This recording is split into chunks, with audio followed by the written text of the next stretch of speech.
Hey guys, I am here at a home that belonged to one of the Tibetan nobles pre-60s. And it is actually one of the nobles who escaped together with the Dalai Lama to India.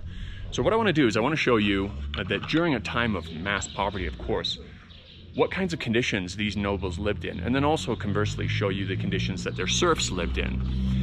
Basically, they're slaves. And it's not something you hear about too much in the West because I think perhaps the hypocrisy, or it would call into question the legitimacy of somebody who escaped, an owner of a home like this who escaped, talking about freeing Tibet without adding the context into what Tibetans were liberated from after they left. You know, no matter what problems you think Tibet might have now, there is a very dark history that not many people dispute it, but also not many people talk about it.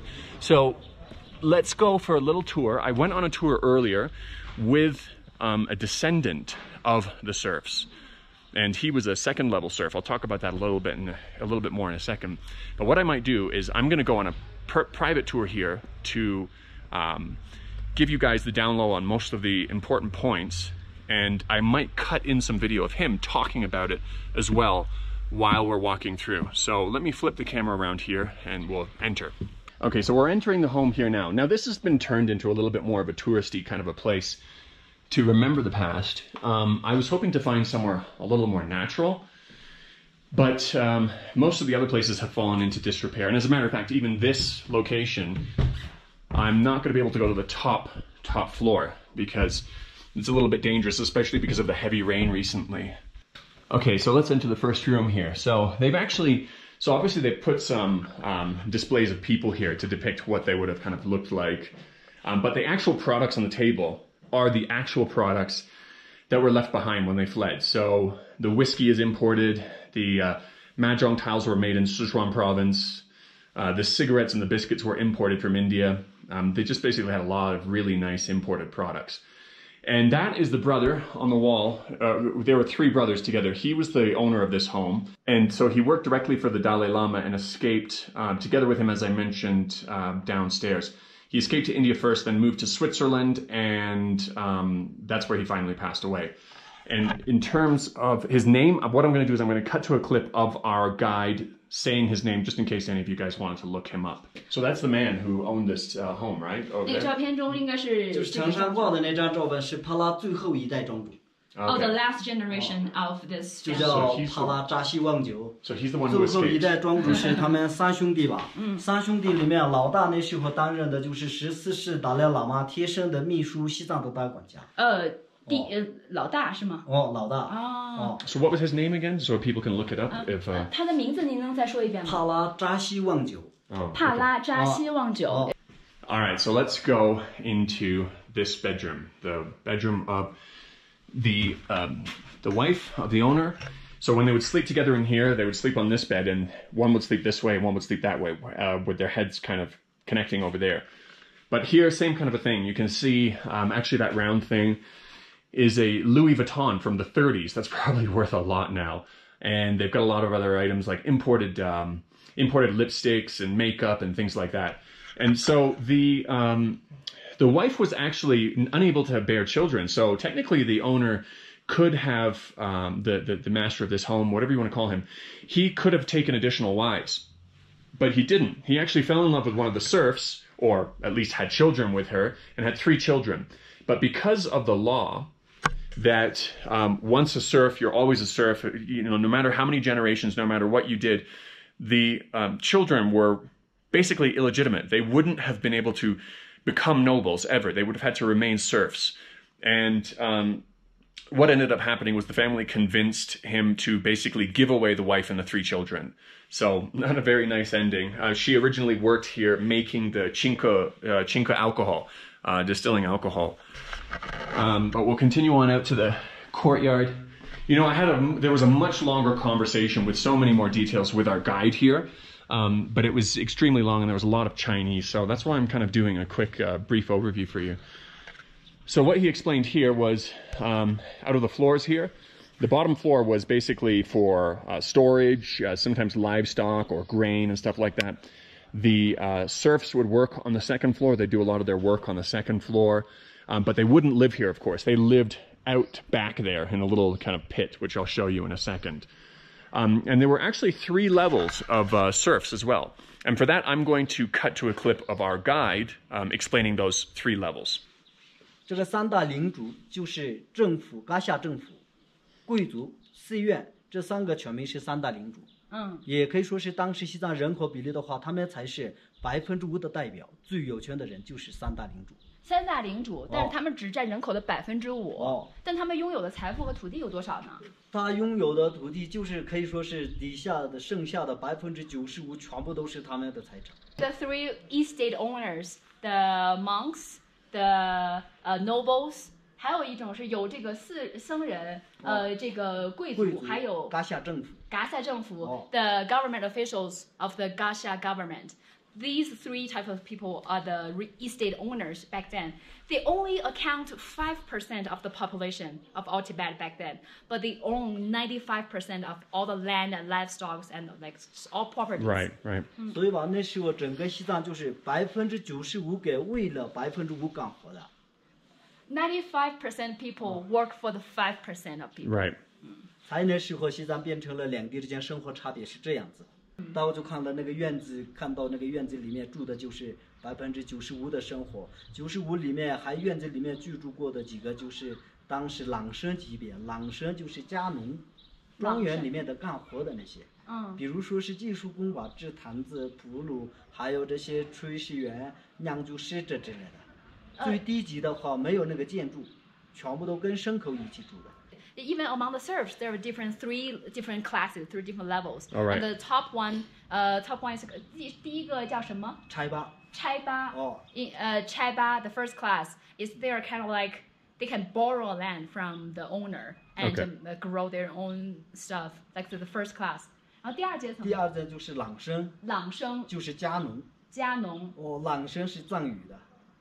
是做一些家务啊，就是家务的里头的炊事员啊，就是什么制坛子、制铺路，他们这可以说是技术工之类。The second class in Tibetan is called 朗生 like who worked for the family, like the chefs, doing all kinds of household chores, or those things who actually work for the family. They're the second class. Right. 最低级的话就叫对穷。对穷。对穷的话就是全部都跟牲口在一起。没有建筑住的地方。那他们做什么呢？做什么工作呢？对穷的话，一般就在外面的那些放羊啊，还有做所有的杂物这之类的。There's third class, of course, the worst. 对穷 in Tibetan, they live with the livestock. Okay. They do the work basically just work with the sheep, with the goats. Basically, that's what they do. And they have all the most horrible living conditions. So yeah, that was the story of the serfs. And our guide in particular, he's a descendant of the 2nd level of serfs. They're also the ones that would be living out over there. So after kind of Tibet was liberated, or however you want to consider it in your own kind of context, he is now a landowner. He has been able to become a landowner. And under that system, he would have never been able to. And he's been working in this job as a tour guide for this area now for, I believe it was 12 years, he said. The other really interesting thing he told us about was this entrance here. So this entrance is very low, and everybody kind of has to duck to get under.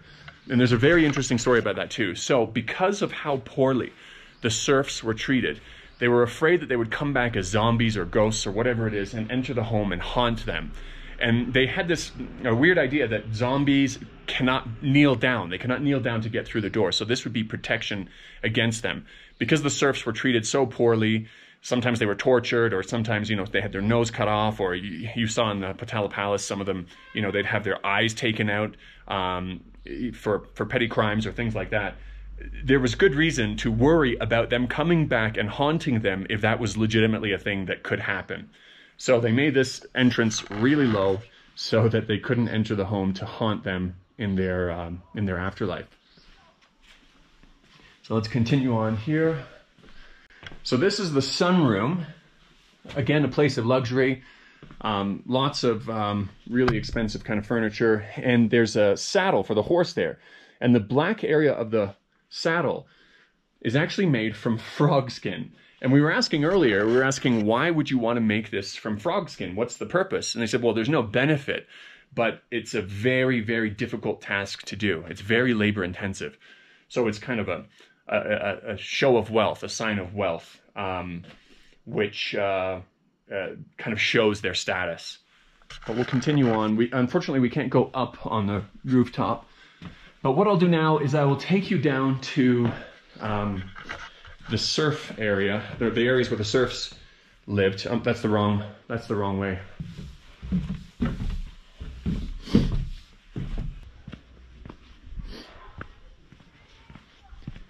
Okay, so I'm gonna head across the street to see where the serfs live.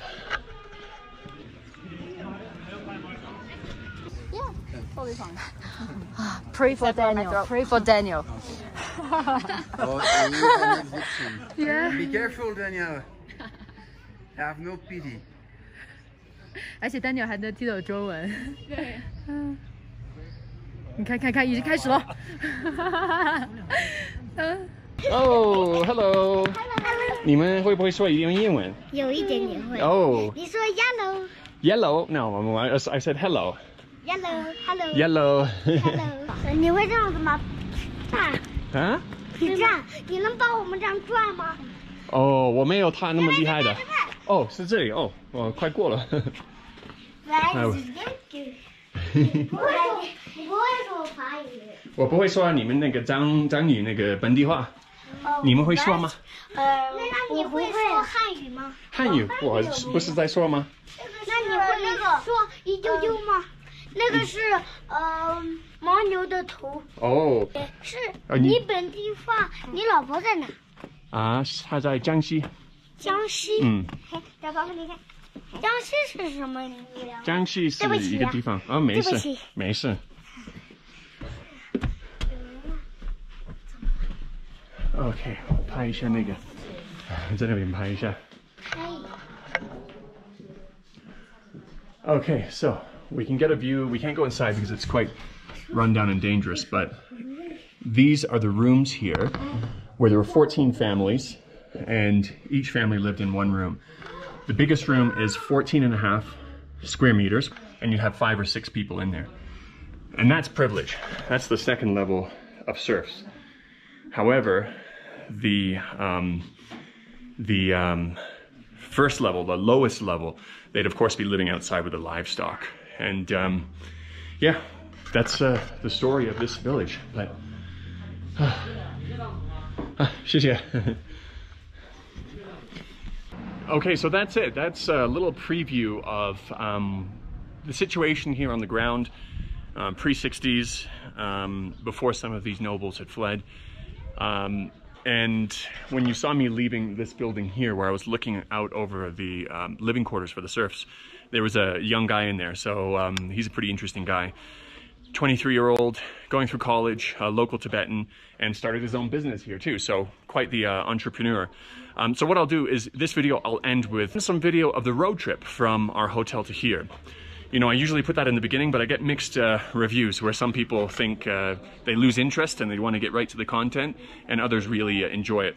So what I'll do is I will put that beginning piece of the road trip at the end now, and so for those of you who want to enjoy it, can. I hope you enjoyed the video, and I'll catch you in the next one.